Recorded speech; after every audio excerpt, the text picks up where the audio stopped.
call to order the February 21st, 2023 Committee of the Whole meeting. Clerk, will you please call the roll? Simpson. Here. Dean. Here. Malco. Sorry. Here. Eddie. Here. Block. Here. Done. Here. Thank you. Item 3, approval of minutes. Is there a motion to approve the minutes from the February 7th, 2023 meeting? Second. Can you guys tell who the motion was? I think it was. Block and Malco. Yeah. There we go. Sorry. Okay. With the microphone, it's hard to get directional sound. Any discussion on the minutes? Clerk, please call the roll. Done. Yes. Malco. Yes. Dean. Yes. Eddie. Yes. Block. Yes. Gustafson. Yes. Motion passes 6-0. Thank you. 4, public comment. Is there anyone present tonight that wants to make public comment for Committee of the Whole? Yeah, there's a hand up. Please. Yep, can you come forward, please? I'm Mike Samus, M482 Deer Crossing. I respectfully request Village Attorney Colicus confirm with Trustee King that he currently resides at 1069 Chicory Ridge Lane, Roscoe, before he's allowed to vote on items of the Committee of the Whole, or actually intends to live here. If he cannot confirm his residency, he should be abstaining from tonight's vote. Thank you. I think it's appropriate with us, so Matt, first you asked to do that, but Yeah. Right. I mean, I will talk to Mr. King or talk to Trustee King and discuss what you requested tonight, but I don't think it's Right. appropriate. We'll address that before the next meeting. Yep. Any other public comment? Joe, I have a reduced screen here. I can't see all the participants. Are there any hands up? I see With a hand up. no hands up. Anybody else from the floor? No one else from the floor, Scott. Thanks, Mark, because I can't see the gallery. Thank you. We'll move into new business. 5.1, discussion or recommendation to the board approving payment of the 2023 Axon bundle as part of a 5-year agreement authorized via resolution 22R07 for the annual contract amount of $30,742. This goes back. The Axon bundle are the body cameras, tasers, and a lot of related miscellaneous equipment, as well as the storage for the videos from the body cameras. By the way, body cameras have gone live. Officers are wearing them, and so far, I think it's gone off pretty smoothly. We entered into a 5-year agreement that was in its entirety approved by resolution 22R07. However, just to keep things tidy, at audit time, I've asked Interim Chief Howley to prepare a PO every year for the annual amount. And so I'm bringing, obviously that exceeds any individual spending authority. So we're bringing this forward to the board as it's $30,742. Is there a motion to approve? Second. First by Motion by Trustee. Stacy Malako, second by Justin Block. Is there any questions or discussion? And clerk, would you please call the roll? Gustafson. Yes. Eddie. Yes. Done. Yes. Block. Yes. Malco. Yes. King. Yes. Thank you all very much. 5.2, well, the motion passed 6-0. 5.2, discussion and recommendation of the board regarding the purchase of 5 DDM 4V7S patrol rifles from Daniel Defense with sights by Aimpoint for use by the Village of Roscoe Police Department for the combined quoted amount of $10,529.90. This was presented under capital equipment as part of the police department's 2023 budget requests and was appropriated for. Is there a motion to move this onto the board? So moved. Second. Motion by First by Malako, Stacy. second by Block. Okay, thanks. Yeah. I'll let you do it, Mark, because I can't really. That's right. Go ahead. Is there any questions or discussion? I have some questions of you. These are replacing things that we already have. Yeah, we have currently patrol rifles in use right now. I believe they're, if I remember right, it's like 10 years old or so. Like they've had a lot of rounds through them. What do you do with the old stuff? Those right now, we just plan on holding on to, especially with all the new laws in the state of Illinois with rifles and such not. I know old pistols, we usually go through a company and then we just, exchange those for credit towards the new pistols, but these ones we're just gonna hold on to for right now. And with these new items, are there going to be any other costs incurred? I don't own guns. Yeah. I don't know anything about them. Replacement parts or anything like that? They're new and you're getting the sights, but are there any other costs? So the rifles themselves, we talked to the manufacturer, they're actually being not pulled off the shelf or anything. They actually will make them specifically for law enforcement then. So they have their best people working on them. They come with a iron sights they'll add on them that is included in this price. A sling. So basically all the accessories. We already have all the magazines that we need from the old rifles as well. And then the red dot sighting system, which is the aim point system that's going to be going on them. And that we did as a separate PO, but included on this just because I wanted upfront about all of it. So how frequently do people have to qualify?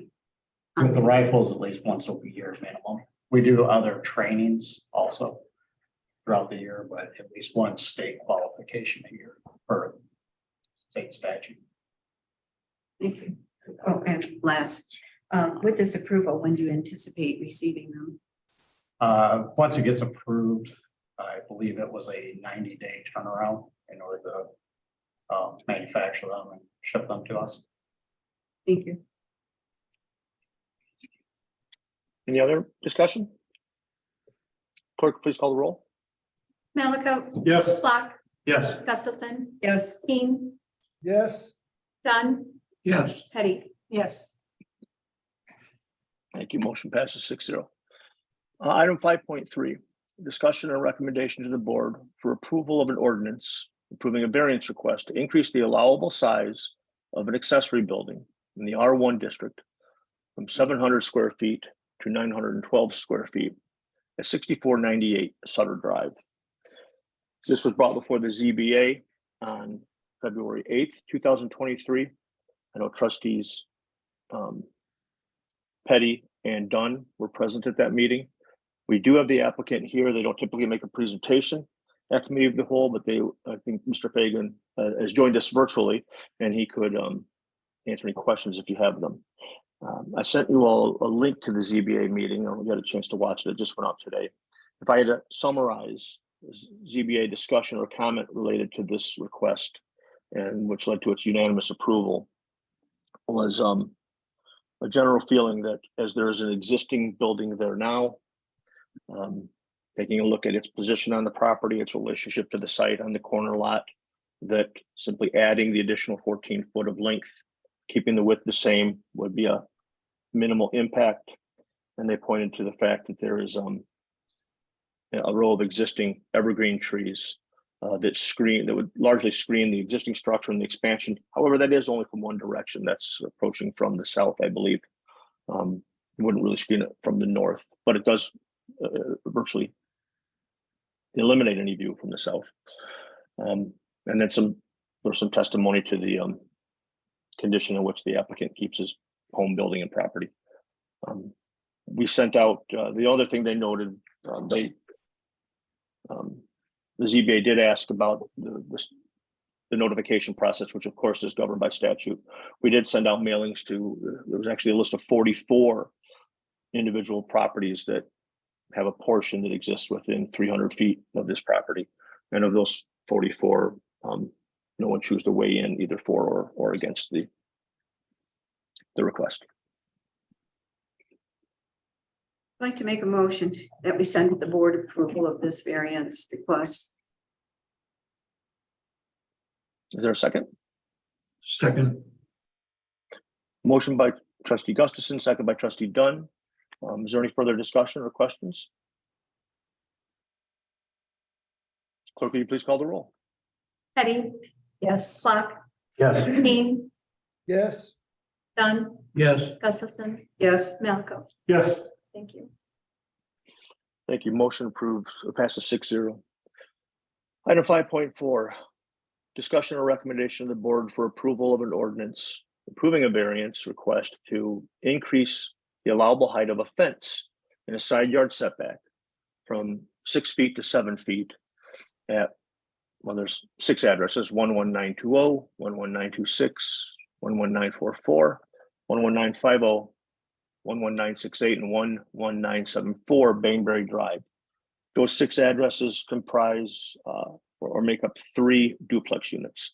These were constructed last year. They're immediately north of the Mary's Market building on Bainbury, right across the street from the side of Schnucks Plaza. The request was to raise from 6 to 7 feet to better obscure the view of the back of Mary's Market and of their dumpster enclosure. The conditions of approval were that the fence be kept out of the 33-foot front yard setback and kept out of a 12-foot utility easement at the rear of the property. So it just run truly on the side yard setback. Again, this one received unanimous approval at ZBA on February 8th. Scott, your notes indicated that a condition of this, the fence would be of one of 2 materials. I would like to specify that it be the vinyl, not the wood option. May we do that, or is it too restrictive? Joe, that might be a question for you. Generally, we would, Trustee Gustafson, Generally, we probably don't, but yeah, absolutely, you can put conditions since on it's a there. variance. Yep. Yeah, that's what I was thinking. Since it's a highly visible area, it's a Yeah. highly visible area, and we know what happens to those wood fences over time. Yeah.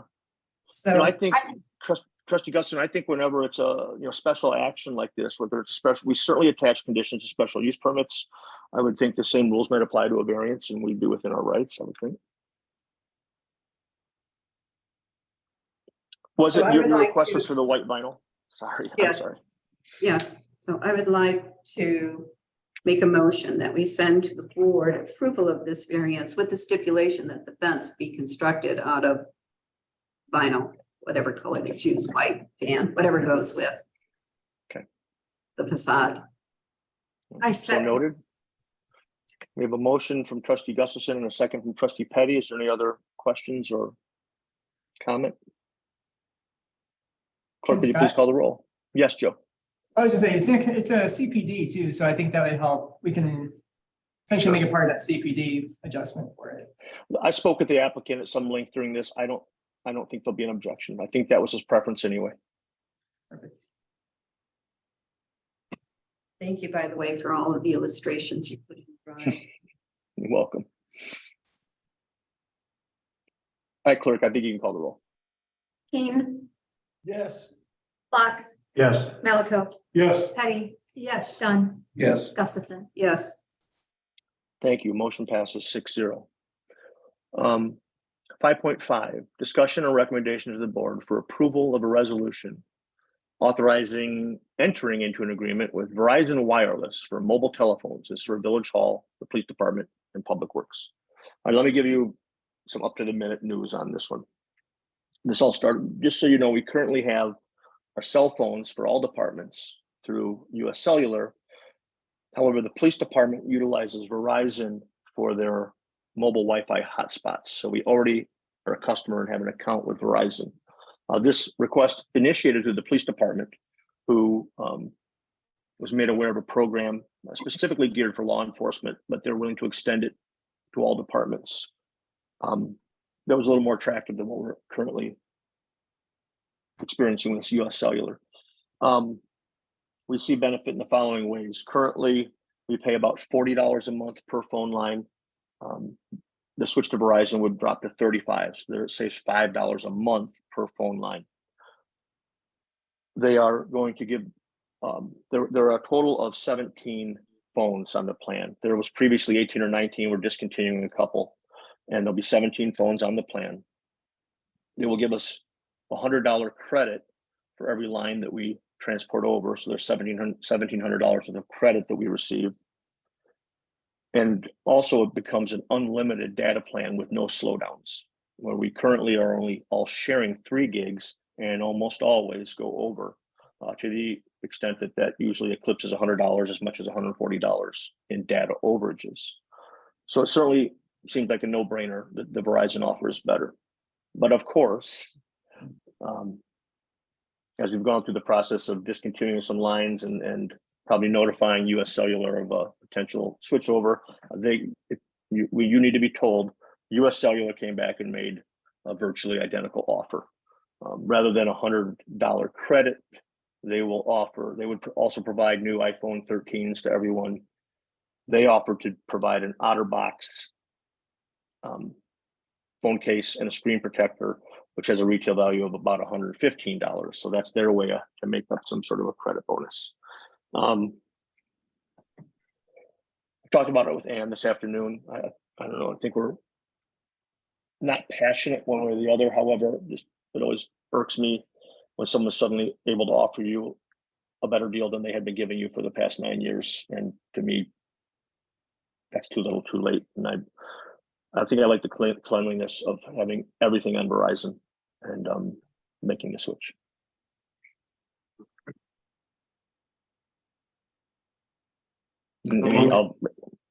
Okay. We have a motion to switch over to Second. Verizon. Trustee Block, second by Trustee Dunn, I believe. Any comments or thoughts? Well, so you said it would be 17 phones at $35 per phone per month. That's correct. All of the numbers stay the same and all of that jazz. Yeah, it does, believe it or not. Yeah.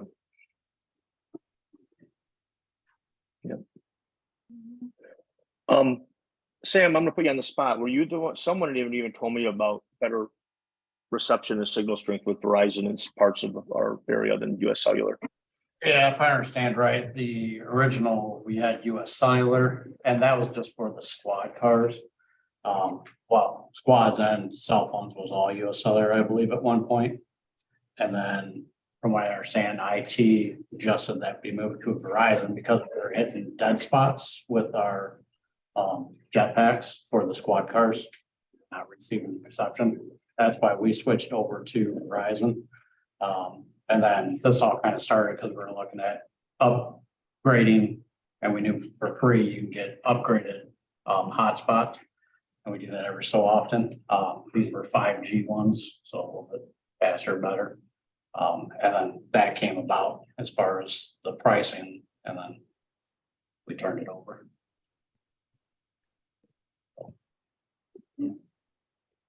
Clerk, will you call the roll? Dunn, Yes. Malaco, Yes. Keen, Yes. Gustafson, Yes, Petty, yes, Block. Yes. Thank you. Motion passes 6-0. And last item is a discussion and recommendation to the board for approval of a resolution to enter into an agreement with Comcate Software and Services for code enforcement, permitting, and business license management modules. This would include the licensing and onboarding and training. So we gave you a memo at the last meeting evaluating sort of our 4 finalists. Vic and I talked about it more this week. We both separately identified who our preference would be, and thankfully they aligned. Comcate is the one we both feel best about. Certainly Vic from the code enforcement side, and I think they'll be one of the best products for permitting and licensing. They're 3rd out of 4 in pricing. If we're just looking strictly at first at annual costs, because that will be our legacy cost on this.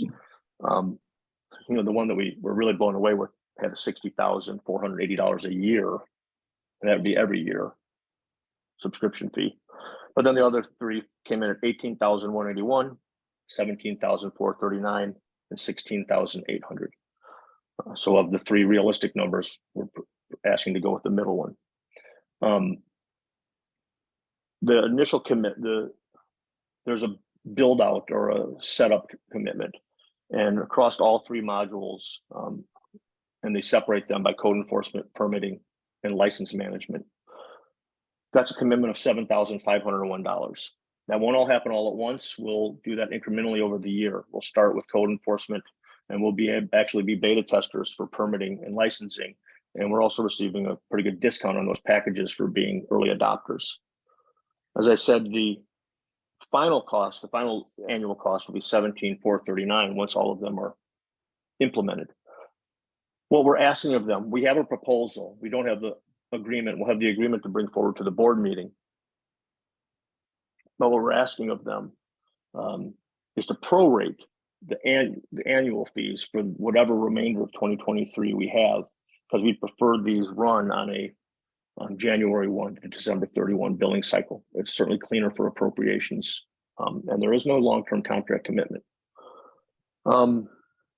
You'll see the proposal included a 5% annual increase. That is not what they represented in our meetings. In fact, they represented the price freeze for some period of time. And so we're trying to get that straightened out before we bring it to the board. I certainly entertain any questions or comments you might have. Are you suggesting we lay this over? No, ma'am, I'm asking you to move it on to the committee. I mean, to the board, excuse me, move it on to the board.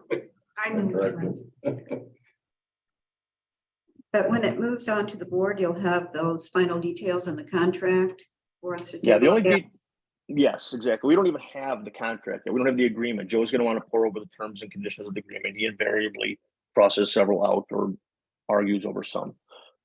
It won't come to the board until we get that stage. I expect that to be in the next 2 weeks. The variables I want to confirm are price-wise would be a commitment that we'll just do a prorated amount for the whatever remainder of 2023 in each of these modules, and also that we get a better handle on annual escalators. I don't want to commit to a 5% every year. Was this the system that was, or the software that was used by McChesney? It is not. Okay. You know, they were Citizen Serve, and ultimately, I think this one is going to be better for Vic and more user-friendly for our residents.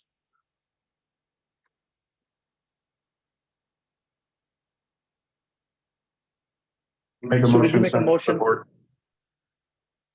Second. Sue, had you already made one, or is that Justin? No, Justin just made one. Okay. And Mike seconded it. All right, clerk, could you call the roll? Roscoe, Yes. King, Yes. Dunn, Yes. Hetty. Yes. Flock, Yes. Gustafson. Yes, Thank you very much. Item 6, old business. I have a few questions. Okay, Sue.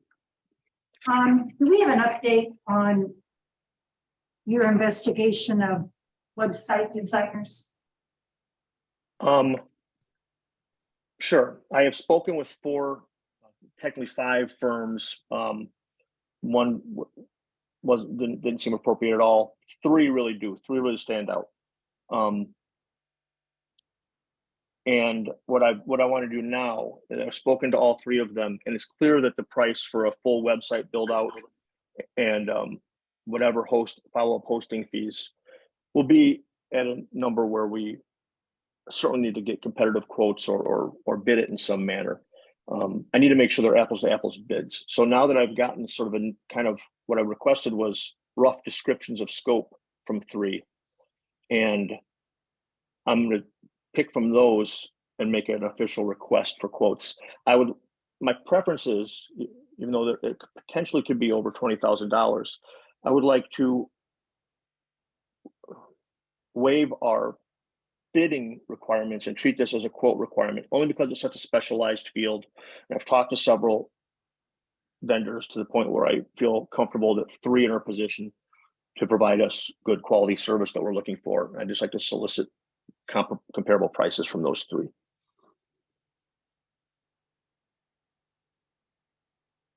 So the difference between a quote and a bid, A bid would be publicly advertised in the newspaper, and the board, like a road project, and the board would have to authorize it going out to bid.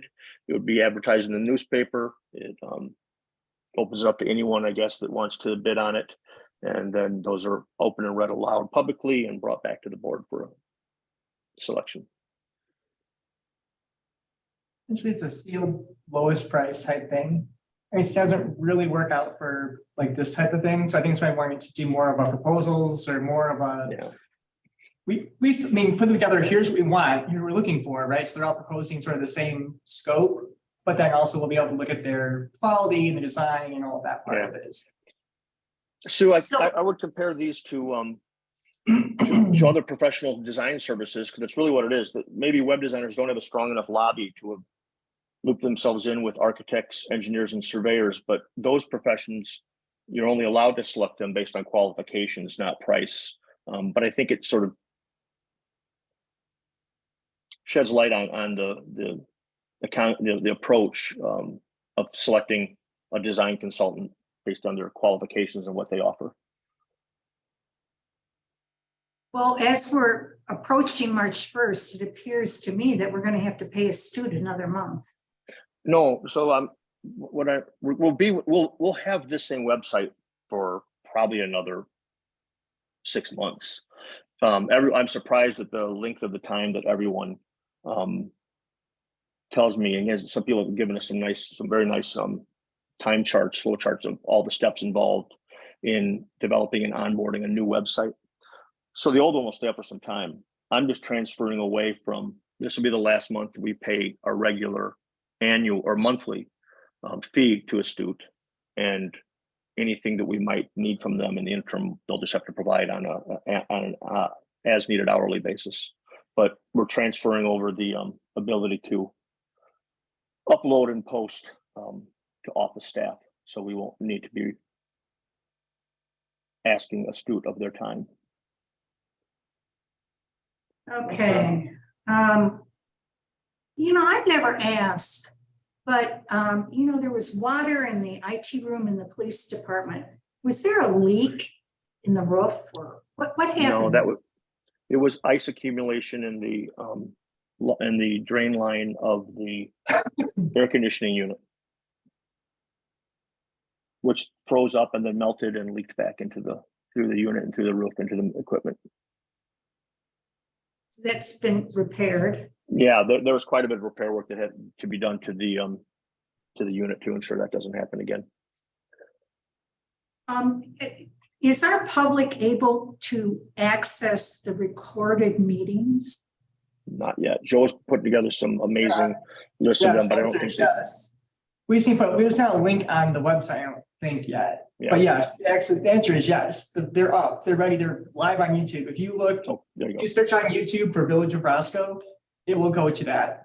They're public. We need to put a link Oh, up good. on the. Would you please do that or somebody? Yeah, we can get that sent out.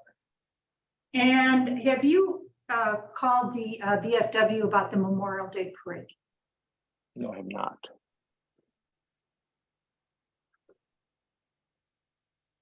I'm making a note of it now.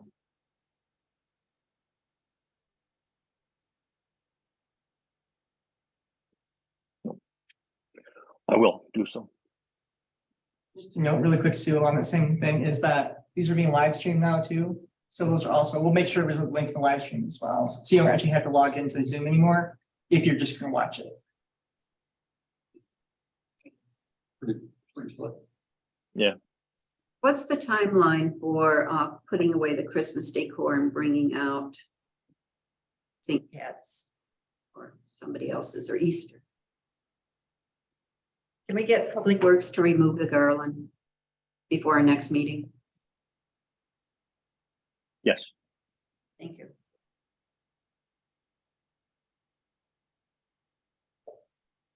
Any other old business? Any public comment? No need for an executive session tonight, I don't believe, unless anyone has one. Well, Scott, make sure you ask Joe, is there any hands up? There are no hands up. There's no hands up. Great. No one from the floor. Is there a motion to adjourn? So moved. Second. Motion by trustee Petty, second by trustee Dunn. Clerk, please call the roll. Gustafson, Yes. Petty, Yes. Dunn, Yes. Flock, Yes. Malaco, Yes. King. Yes. Thank you all.